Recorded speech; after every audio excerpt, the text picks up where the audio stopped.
नमस्कार साथियों, आप देख रहे हैं A1 ऑनलाइन क्लास। मैं सोनू कुमार। आज से आप लोगों का एग्जाम के दृष्टिकोण से MBBI क्वेश्चन का सेशन चलने वाला है। जो स्टूडेंट 2022 में मैट्रिक का एग्ज़ाम देने वाले हैं, उसके लिए ये जो बैच जो हम लोग स्टार्ट किए हैं, टारगेट बैच, उसके लिए रामबाण सिद्ध होगा।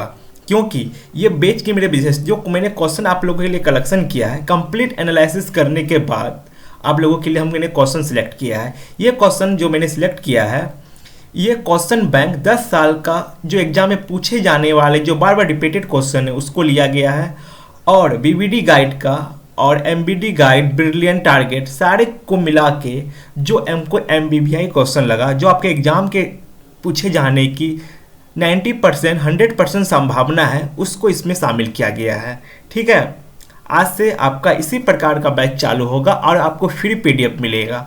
ठीक है, PDF के साथ आप लोगों को पढ़ाई करने जारी होगा। ठीक है, चलिए आज का पहला क्वेश्चन हम लोग देखते हैं। पहला क्वेश्चन क्या है? बायोलॉजी हम लोग स्टार्ट किया। बायोलॉजी का पहला चैप्टर का नाम है जीव विज्ञान। ठीक है, बायोलॉजी का पहला चैप्टर का नाम है जैव प्रक्रम। ठीक है, पहला क्वेश्चन आप लोगों के बीच है। देखिए पहला क्वेश्चन क्या बोले, बहुत सिंपल क्वेश्चन। पहला क्वेश्चन है, पौधे में गैसों का आदान प्रदान किसके द्वारा होता है? आप लोगों को पता है पौधों में गैसों का आदान प्रदान किसके द्वारा होता है? इसका आंसर होगा रंध्र के द्वारा। रंध्र का इंग्लिश में नेम होता है स्टोमेटा। स्टोमेटा स्टोमेटा आप बोलिएगा सर स्टोमेटा से कैसे होता है, आपको हम ले जाते हैं डिस्प्ले पे। ठीक है, आपके लिए हम फिगर में ले, देखिए आप बोलिएगा सर रंध्र पत्तियों की त्वचा में पाए जाने वाला छिद्र है। आप बोलिएगा सर रंध्र क्या है? ये जो पत्तियों, आप पत्ती को देखिएगा माइक्रोस्कोप से, अगर आप पत्ती को माइक्रोस्कोप से देखिएगा, ये पत्ता को माइक्रोस्कोप से दिखिएगा, इसमें छिद्र पाया जाएगा। ठीक है, उसी को हम लोग रंध्र कहते हैं। इसका काम क्या है सर? देखिए काम गैसों का आदान प्रदान करना रंध्र का काम है। ठीक है, स्टोमेटा का काम क्या? गैसों का आदान प्रदान करना, यही है स्टोमेटा। आप लोग यहाँ फिगर में आप लोग देख रहे हैं, इसी को स्टोमेटा कहते हैं। यहाँ पे छिद्र पाया गया है। ठीक है, यहाँ पे एक छिद्र पाए, आप माइक्रोस्कोप से इसके एक पत्ता को दिखिएगा, उसमें बहुत सारे छिद्र पाए जाते हैं, जिससे पत्तियों की त्वचा में पाए जाने वाले छिद्र को ही हम लोग स्टोमेटा या रंध्र कहते हैं। उसका काम है गैसों का आदान प्रदान करना। आप लोगों के लिए मैंने ये स्लाइड रखा है। ठीक है, मुझे आशा है आप लोग ये क्वेश्चन समझ गए। आपसे अगर क्वेश्चन में पूछा जाए पत्तियों की त्वचा में पाए जाने वाले छिद्र को क्या कहते हैं? पत्तियों की त्वचा में पाने वाले छिद्र को रंध्र कहते हैं। इसका काम क्या है? इसी के काम से हम CO2 और O2 और CO2 जो गैस है, CO2 और O2 का आदान प्रदान करते हैं। CO2 O2 का आदान प्रदान करते हैं। ठीक है, अब हम लोग आते हैं नेक्स्ट क्वेश्चन पे। देखिए 2 नंबर क्वेश्चन क्या बोल रहा है। 2 नंबर क्वेश्चन बहुत ही सिंपल है। विक के संरचनात्मक एवं क्रियात्मक इकाई को क्या कहते हैं? विक की संरचनात्मक क्रियात्मक इकाई को नेफ्रॉन कहते हैं। नेफ्रॉन क्यों कहते हैं, चलिए आपको हम लेके चलते हैं और इसका डिस्कशन करते हैं। देखिए अब विक की संरचनात्मक एवं क्रियात्मक इकाई को नेफ्रॉन कहते हैं। नेफ्रॉन एक लंबी नलिकानुमा होती है। नेफ्रॉन एक लंबी नलिका नुमा होती है, समझे? चलिए आपको नेफ्रॉन के फिगर पे ले जाते हैं। नेफ्रॉन के फिगर पे ले जाते हैं। ये रहा आप नेफ्रॉन। नेफ्रॉन क्या? नेफ्रॉन एक लंबी नेफ्रॉन में एक लंबा नलिका नुमा संरचना है। ठीक है, एक नलिका जैसा है, एक लंबा नलिका नुमा संरचना है, और नेफ्रॉन के 2 भाग होते हैं। ठीक है, नेफ्रॉन के क्या भाग होते हैं? 2 भाग होते हैं। देखिए पहला भाग क्या होता है? नेफ्रॉन के 3 भाग होते हैं। पहला भाग को हम PCT कहते हैं, इसको समीप कुंडलित भाग, दूसरे को बोलते हैं हेनले लूप और दूरस्थ कुंडलित भाग। और नेफ्रॉन का काम क्या है? ये कोशिका के गुच्छा एवं परिनलिका के कोशिका, समझे? ये कोशिका के 2 भाग बनाती है। ठीक है, नेफ्रॉन विक मतलब किडनी की संरचनात्मक कार्यात्मक इकाई को नेफ्रॉन कहते हैं। ठीक है, नेफ्रॉन एक उत्सर्जी अंग है। नेफ्रॉन क्या है? एक उत्सर्जी अंग है। ठीक है, आप नेफ्रॉन से 2 बात याद रखिए। नेफ्रॉन से आप लोग 2 बात याद रखिए। नेफ्रॉन क्या है? एक उत्सर्जी अंग है। नेफ्रॉन एक उत्सर्जी अंग है। कौन अंग सा है? एक उत्सर्जी। नेफ्रॉन एक उत्सर्जी अंग है, जो एग्जाम में बहुत बार क्वेश्चन पूछा जाता है। ठीक है, नेफ्रॉन से आप एक बात उत्सर्जी अंग याद रखें और क्रियात्मक संरचनात्मक इकाई को नेफ्रॉन कहते हैं। अब आते हैं हम लोग नेक्स्ट क्वेश्चन पे। 3 नंबर क्वेश्चन बोल रहा है निम्न में से कौन सा उत्सर्जी अंग है? सबसे पहले आप लोगों को हम बताना चाहेंगे उत्सर्जी अंग किसे कहते हैं। वैसा अंगों का वैसा समूह जो शरीर से हानिकारक पदार्थ को बाहर निकालता है उसे उत्सर्जी अंग कहते हैं। वैसे अंगों का वैसा समूह जो हानिकारक पदार्थ को शरीर से बाहर निकालता है, हानिकारक पदार्थ को शरीर से बाहर निकालता है, उसे हम क्या कहते हैं? हानिकारक पदार्थ को शरीर से बाहर निकालता है उसे, उस अंग को हम उत्सर्जी अंग कहते हैं। ठीक है, उसे हम उत्सर्जी अंग कहते हैं। आप बोलिएगा सर उत्सर्जी अंग उत्सर्जी अंग कौन सा होगा? एग्जाम्पल की डेट से किडनी शरीर से उत्सर्जी पदार्थ को बाहर निकालता है। ठीक है, अब जैसे किडनी को हम लोग हिंदी में विक कहते हैं। ठीक है, विक, आपको बोले विक क्या है? विक शरीर का उत्सर्जी अंग है। उससे जो शरीर में जितना भी हानिकारक पदार्थ है विक के माध्यम से ही, किडनी के माध्यम से ही हम उसे शरीर से बाहर निकालते हैं। ठीक है, पसीना के थ्रू, मलमूत्र के थ्रू, जिसके थ्रू हो हम उससे बाहर, शरीर के बाहर निकाल देते हैं। ठीक है, हम लोग अब आते हैं नेक्स्ट क्वेश्चन में।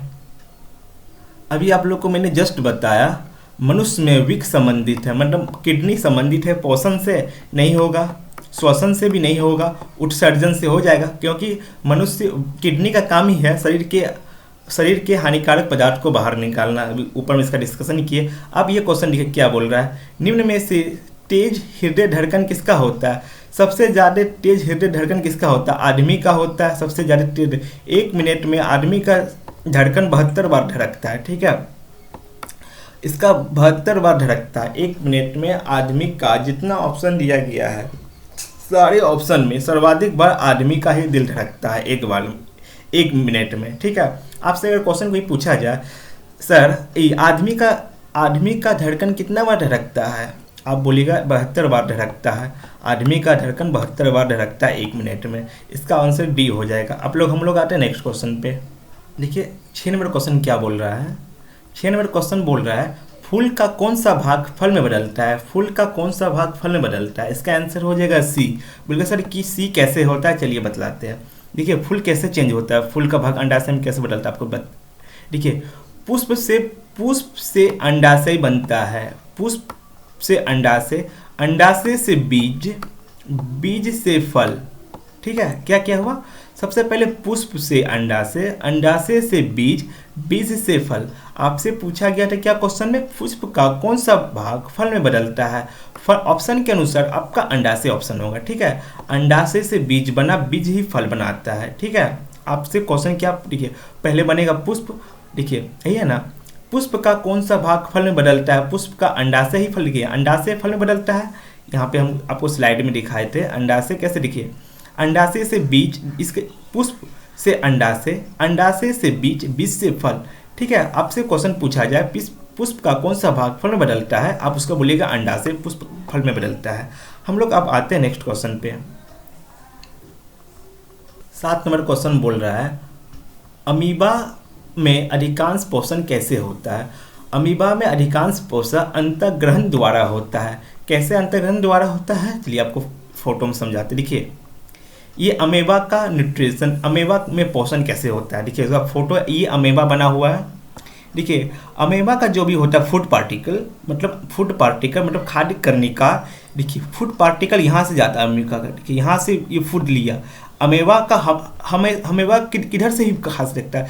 अमेबा का पूरा मतलब इसका ये जरूरी नहीं कि आप अमेबा यहीं से ही मुँह ले, जिधर उसको फूड मिला वो उधर मुंह बना लेगा अमेबा। ठीक है, अमेबा का एक खासियत है, अमेबा ऐसे सॉरी मान के अमेबा का यहाँ फूड मिला इधर से खा लेगा, अमेबा को यहाँ फूड मिला इधर से मुंह खोल के खा लेगा, ये इसका मुंह जहाँ मन तहाँ बन जाता है। ठीक है, वही यहाँ पे बोला गया है अमेबा का पोषण जो होता है फूड पार्टिकल अंतःग्रहण द्वारा होता है। अंतःग्रहण, ये अंतःग्रहण यही है फूड अमीबा इसको पोषण जो ये अंतःग्रहण द्वारा होता है। ठीक है, अमीबा का आप लोग फोटो देख लिए और इसका अंतःग्रहण द्वारा इसका क्या होता है, पोषण होता है।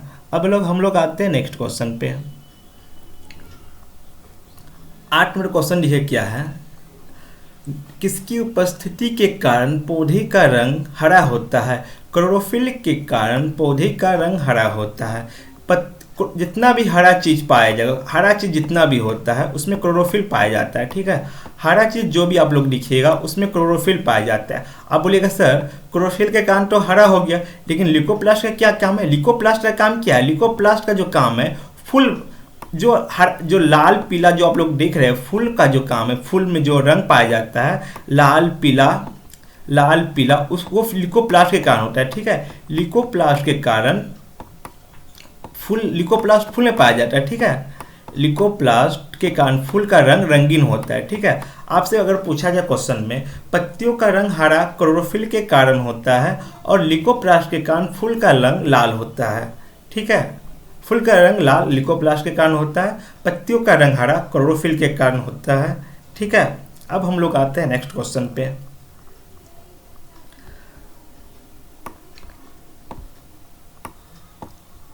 नौ नंबर क्वेश्चन क्या बोल रहा है, प्रकाश संश्लेषण की क्रिया होती है। ये तो बहुत सिंपल क्वेश्चन है। प्रकाश संश्लेषण की क्रिया सबको जानता है। प्रकाश संश्लेषण होता है हरे पौधे में, कवक टवक में तो होता नहीं, पौधे में होता है, हरा पौधे में। इसमें कोई बताने की जरूरत नहीं है। किस प्रकार के शोषण में अधिक ऊर्जा मुक्त होती है, आपको बोल रहा है किस प्रकार के शोषण में अधिक ऊर्जा मुक्त होती है। आप देखिए, आपको तो मालूम है शोषण में ऊर्जा मुक्त होती है तब ना हम लोग कोई काम करते हैं।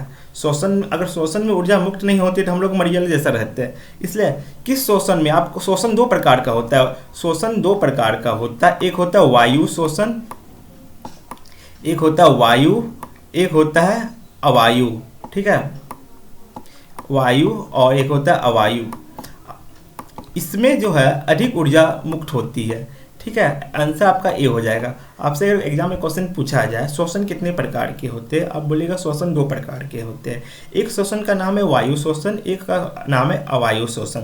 ठीक है, आपसे पूछा जाए एग्जाम में क्वेश्चन किस शोषण में अधिक ऊर्जा मुक्त होती है, आप वायु शोषण मारिएगा। ठीक है, एक बार इसका फिर से देख लेते हैं, एक बार रिवीजन करवा देते हैं। बहुत इंपॉर्टेंट सेशन है तो रिवीजन कराना कंपलसरी बनता है।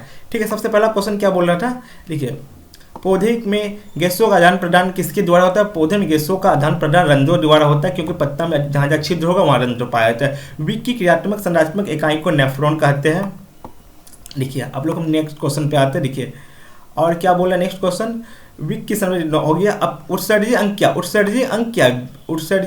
किडनी उत्सर्जी अंग है, किडनी उत्सर्जी अंग है। अब हम लोग आते हैं 4 नंबर क्वेश्चन पे। कहेंगे 4 नंबर क्वेश्चन, मनुष्य में विक संबंधित है, मनुष्य का विक संबंधित है उत्सर्जन से संबंधित है।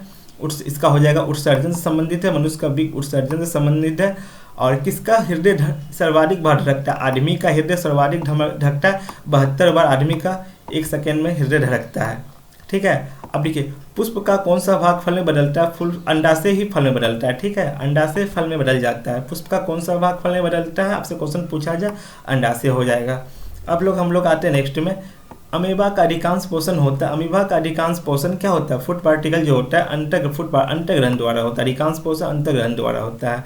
ठीक है, अंतर्ग्रहण मतलब क्या हुआ, मान के लिए आप ये अमीबा है, ये अमीबा है। अगर यहाँ पे ये फूड है, अगर यहाँ पे अमीबा को फूड मिला, अमीबा अपना मुंह यहाँ से खोल के इसको फूड को निगल लेगा। ठीक है, अब इसी को बोलते हैं अंतर्ग्रहण, मतलब अंतर्ग्रहण से होता है। निम्नलिखित किसकी उपस्थिति के कारण पौधे का रंग हरा होता है, क्लोरोफिल के कारण हरा होता है। ठीक है, आते हैं हम लोग नेक्स्ट क्वेश्चन, प्रकाश संश्लेषण की क्रिया होती है। प्रकाश संश्लेषण की क्रिया हरे पौधे में होती है। ठीक है, किस प्रकार के शोषण में अधिक ऊर्जा मुक्त निकलती है, वायु शोषण में अधिक ऊर्जा निकलती है। ठीक है, आज के लिए इतना ही। आपको इसी प्रकार के PDF के साथ आप लोगों का क्लास जारी रहेगा आज से लेकर एग्जाम तक। मुझे आशा है आप लोगों को मेरा वीडियो पसंद आया होगा। अगर पसंद आया तो चैनल को सब्सक्राइब कीजिएगा, लाइक कीजिएगा, शेयर कीजिएगा। धन्यवाद।